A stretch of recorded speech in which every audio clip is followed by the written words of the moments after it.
And in case you haven't noticed, winter is still here and it feels like it across central Indiana. Oh, we noticed because it's cold out there. We're talking very cold, temperatures well below freezing. And that's not going to help with the snow, which fell yesterday, melt anytime soon. Angela joins us from the Weather Center tonight with a look at how low those temperatures are expected to go and a chance for a little more snow. Angela. Yes, we've got several chances of snow, Felicia and Ann, as we look ahead at the week ahead.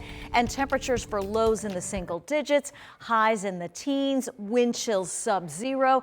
Yes, winter in full force. I do want to point out the area to our south. Winter storm warnings, winter weather advisories. This for a winter storm that comes into play tomorrow night into the early part of Wednesday. Not associated with the flurries that you see on radar across parts of Illinois. That's round one. And if we count them all, we've got 3 in the forecast over the next several days. So these are the weather impacts. Tonight, snow flurries to the south. May see an inch or so the farther south you go. That will lead to some slick roads Tuesday morning. Tuesday night into early Wednesday. That's the reason for those winter storm warnings. Another wave of snow, a slick start if you are south of Indianapolis Wednesday morning. Then we all get a chance of some snow Wednesday night into early Thursday. Again, another slick start. So what you need to be thinking now on a Monday is it may take me longer to get where I'm going the next several mornings, all because of snow in the forecast.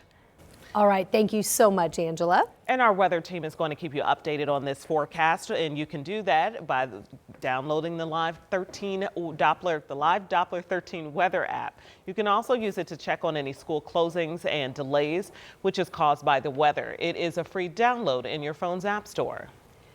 At this hour, Indianapolis firefighters are working out to figure out the cause of a fire that started at a church on the east side. It happened a little more than 3.5 hours ago at the Church of the Living God. Our crew caught the flames and heavy black smoke on camera. Now, when they arrived at the church, which is near the intersection of 38th Street and Shadeland Avenue, this is what they found.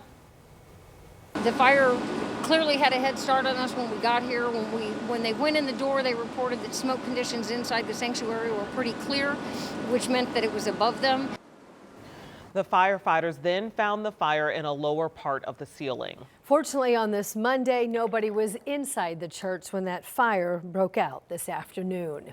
And tonight, a man is in police custody. He's accused of shooting up 4 homes and doing it all in a single night. The shootings happened just a few weeks ago on January 16th across the west side and north side of Indianapolis. Today, our Rich and I talked with the people who were inside those homes. They also show us the bullet holes left behind.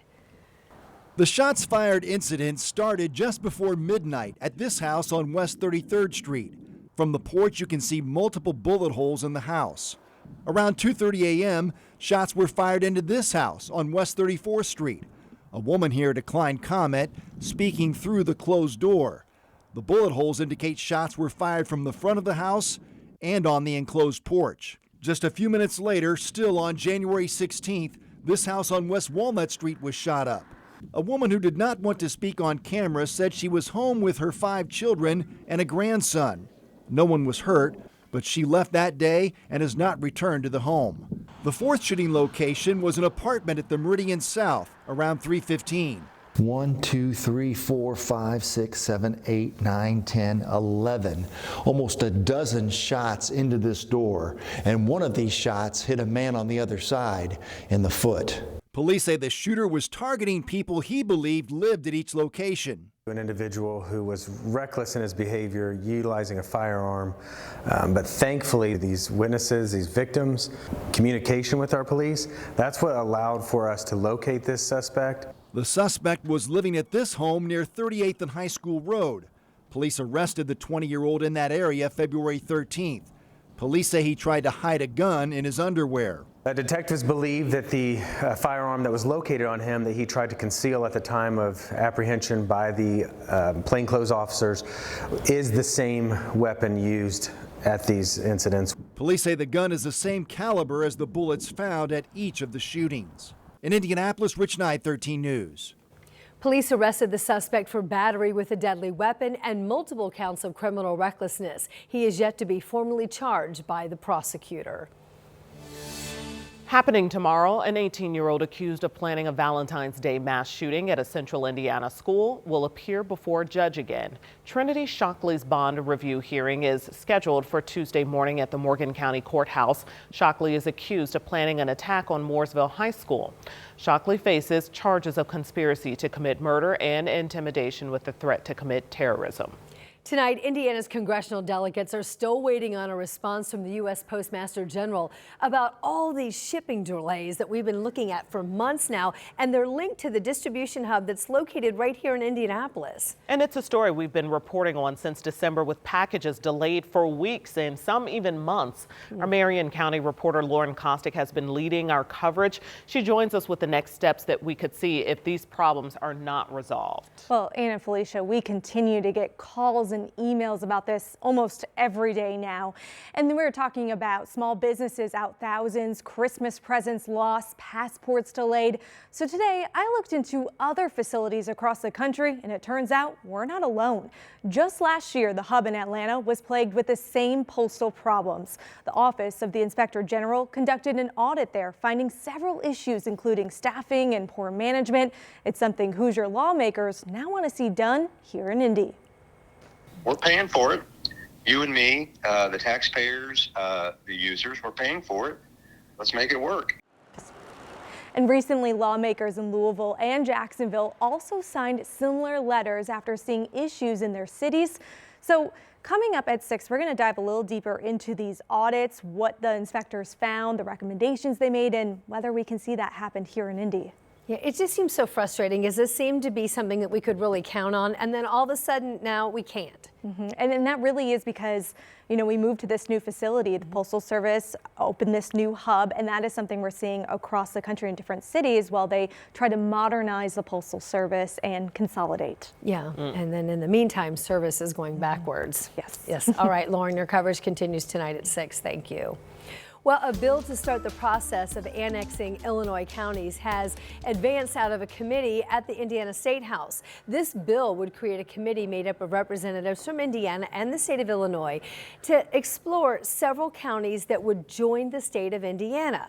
What are we talking about? Well, there are more than 30 counties in Illinois that have passed a referendum saying that they want to be in a state other than a state that has the city of Chicago. It would be impossible without approval from Illinois, that has shown no interest in doing something like this in this plan in the past or right now. There is this ongoing debate surrounding immigration here in the Hoosier state, and that is intensifying too. Today, lawmakers specifically talked about a new bill dealing with the role of local law enforcement and employers when it comes to undocumented immigrants. Our State House reporter Emily Longnecker is here to break down what's in the bill and what's no longer in it. Well, let's talk about what's not in the bill anymore. I'm talking about a section that a lot of people came here to testify against. Some did anyway, even though it has been removed. It's the section that would have required schools to report their numbers of undocumented students and those students' immigration status. Here's what remains. Under House Bill 1531, counties and local law enforcement can't restrict the enforcement of federal immigration laws. Last session, lawmakers gave the Attorney General the authority to enforce Indiana's ban on counties giving sanctuary to undocumented immigrants. We've seen that play out in recent months, with Attorney General Todd Rokita filing lawsuits against Monroe and St. Joseph's counties for allegedly not cooperating with ICE. This bill requires state and local police to hold someone if ICE asks them to. 1531 gives the Attorney General the ability to bring civil penalties for not cooperating with ICE, and the governor can also decide to withhold state grants. The bill also creates penalties for employers who hire undocumented immigrants without properly vetting their status. Only state contractors in Indiana are required by law to use an e-verify system to check an employee's immigration status. Some lawmakers questioned the Attorney General's assistant chief deputy about what he called an overwhelming problem of undocumented migrants in Indiana. From our perspective, right now, because the state is not collecting data on the number of migrants coming into the state and what immigration classification they fall into, we really are left relying heavily on anecdotal evidence about how this is affecting people. This bill also addresses some of that data collection. House Bill 1531 would require FSSA to report on how many undocumented immigrants are using their programs. Now, coming up tonight at 6, we'll hear more about the testimony from these witnesses in a hearing that turned out to be 3 hours long at the Indiana State House. Emily Longnecker, 13 News. All right, Emily, the happenings at the State House. Thank you. And tonight we're learning how the Laken Riley Act is being used in the state of Indiana. President Trump signed it into law at the end of last month. It is named for a nursing student who was murdered by an undocumented immigrant last year.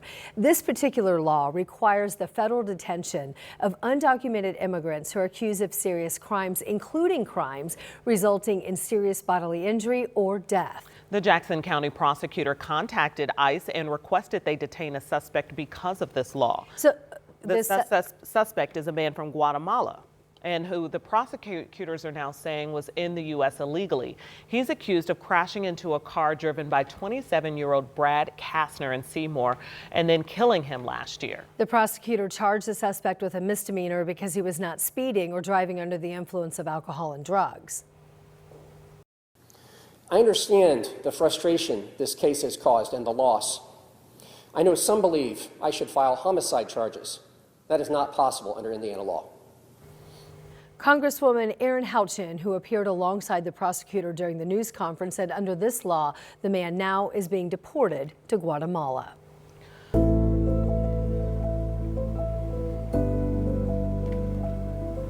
We've been following all the twists and turns in the Delphi murders for 8 years. And now there will be a national audience. This Friday, NBC's Dateline is taking an in-depth look at the deaths of Abby Williams and Libby German.